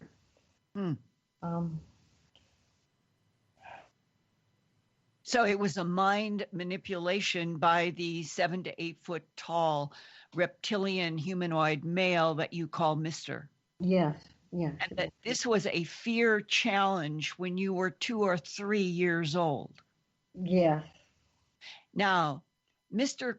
comes into your life again in the regression that involved a sexual relationship. And what I'm curious about, since this has happened with many other abductees, some kind of a personal relationship, do you feel today, looking back, that is this tall reptilian humanoid that you ended up taking your sketch of to the Winnipeg experiencers support group, I believe a year ago? It wasn't to the Winnipeg. I took it in early 2012. I took it to MUFON, a couple of MUFON meetings. I took my illustrations with me, and an experiencers group I took. And when they saw the picture of Mr., they all reacted horribly. That's Mr.? He's a draconian reptilian. They're terrible. They eat baby. Oh, just the things they said. Right. And I said, I don't care what he is. I love him. I just knew that I loved him. And that is the confusion from experiencer to experiencer, can be these emotions that seem paradoxical with the beings that are involved. And in this case, the description of the draconian reptilian, there have been many different descriptions of reptilians going back, Nancy, all the way to the Garden of Eden in Genesis. The teacher in the garden with Adam and Eve was a serpent. So in a strange way, what do you feel is your relationship, I guess, at a soul level, with this 7 to 8 foot tall reptilian humanoid who came in and gave you fear challenges at ages 2 to 3, and then it ends up sort of interacting with you in an extremely personal way? And then today, what is your understanding of him and where he comes from and what he represents? It is my belief that we have always been a part of each other, and we will always be, and that I volunteered for this mission to be here on Earth right now doing exactly what I'm doing, to help people lose the fear.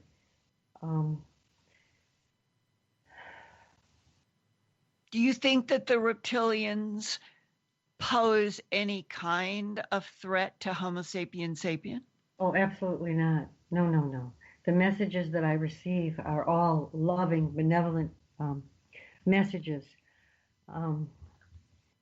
They've always been here. They're here to save us from ourselves. And now, perception is the way that we define our reality. And what do you see as the reptilians saving Homo sapien sapien humans from? Well, from the destruction of this planet, for one thing.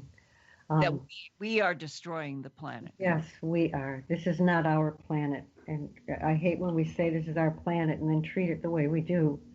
It's interesting that William Mills Tompkins, the Navy engineer who worked with Bob Wood on a book about the work that he did during World War II and after, and that he passed a few months ago, but he left a legacy of a provable background in which he was in the Navy and was introduced to the whole issue of a reptilian civilization in the universe, a Nordic civilization in the universe, the Greys, and that the reptilians and the blondes don't get along and that they war. But he said the same thing you just said, that the reptilians are very concerned about Earth as a laboratory, and they don't want humans destroying it. And I've been on board a couple of times with the reptilians, with Mr. and angelic beings. So, and what I was shown was just pure love. What did your angelic beings look like? Human, very human, except that they had these big white fluffy wings, and the one that I was most interacting with had this smile of all teeth, almost animated looking, and what I was seeing was that all of these angels were stationed and working together on a computer. The entire room was a giant computer, and they all were at their own stations working, and they were working together in harmony to help. Because I said to Mr., they have wings. I said, what are they, angels? And he said, ask them. And all I had to do was look at the one that was facing me, and he said, we are here to help save the planet. If that makes us angels, then we are. He also said that we are benevolent beings, and they were. I could feel that inside this room, I can't even explain it, but I felt such deep love and concern, and the working together of these men, and they were all males, was so beautiful to watch. It just was the most beautiful feeling in the air of this love and compassion, and that they were able to work together, and that I was able to see it. Yeah, and Nancy, I wonder, were you seeing something that looked like computer screens? Yes, it was all computers. What it looked like, and the only time I ever seen anything like it was when I was at a friend's house, and he had taken off the back of his television, and I said, oh my God, that's what I saw. The whole from floor to ceiling was that. That's what it was. And they were all in different sections. That's what they were working on. Let me ask you a question. Recently, in the last year or two, there have been several papers by physicists positing the question, are we living in a computer simulated universe? One physicist back east, Thomas Campbell, says his firm answer is yes, that this is a computer simulation, and he calls it a entropy reduction trainer for souls. Now, the interesting thing is, if it is a holographic universe, the projector must be in another dimension that is not this dimension. the universe must be projected from another dimension. And because this is beginning to be a greater subject, I just wonder if there was anything that was ever shared to you by the angels or the tall riptoid mister about the fact that they actually had created the universe we were in as an experiment. Well, it's funny you asked that, and because in one of my chapters, they helped me write this book. They wrote this book through me. They had sent me to a quote, and it's at the beginning of one of the chapters, and I don't have the time to find it, but it starts off, "Is this a simulated reality that we are living in?" So for some reason, they had wanted that put into the book, and it is. So that's a very good question. Well, what are we really? Exactly. What is that tall 7 to 8 foot tall reptilian that is depicted and described by some as being evil, marauding, at war with the blondes? Other people have had peaceful experiences with the tall reptilians. Jim Sparks, an abductee, when he had an experience with 12, 8 to 9 foot tall reptilian humanoids, he said that what came into his mind as an experiencer from all of them were scenes of this earth, the way it has been in the past, and the way it was going in the future if we did not stop destroying the rainforests, if we did not stop putting CO2 into the atmosphere and heating it up. And that Jim said, as frightening as the tall reptilian humanoids were to him, and he was scared of them in the beginning, that he realized if what they were showing him was what their concern was, they wanted to preserve the earth. They didn't want it destroyed. Exactly. And I had sent you an illustration of an image they had put in my head of a past, present, future. It is all one. It's never ending. It's just one big circle with the words past, present, and future.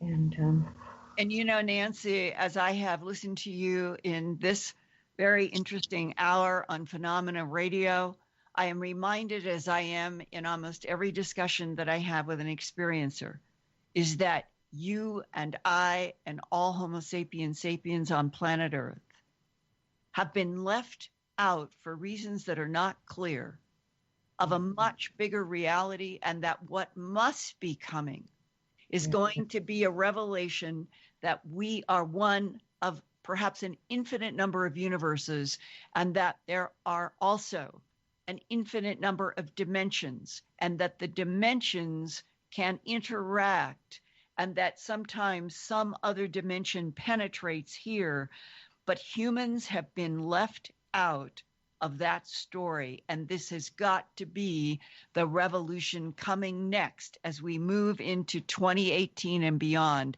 Nancy Tremaine, I want to thank you for sharing about your new book, Symbiosis, that is now out there, available in Amazon.com, in Barnes & Noble.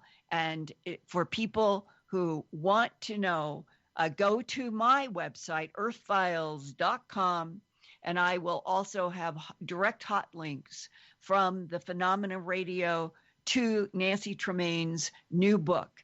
Nancy, thank you so much. Thank you. Do I have time to shout out thank you to Grant so much? Because if it weren't for him, Symbiosis would never have become a book. And Katerina Castello and Desta Barnaby and Doug Alt and Matt Lacoste and David Chase for the beautiful cover, and Michael Milton for his beautiful chapter, and David's beautiful chapter. This book took a village, and I gratitude to all of them. Thank you. Thank you, Linda. Thank you, Bill. Thank you, Nancy. And Bill, take us away. Thank you, Linda and Nancy, for that fascinating discussion and interview. And for Linda Moulton Howe, Grant Cameron, and Nancy Tremaine, thanks for listening. Stay tuned now for 3 hours of Jimmy Church and Fade to Black live right here on the station that brings you the very best in paranormal talk radio topics on the internet, KGRA Radio.com. Good night, everyone.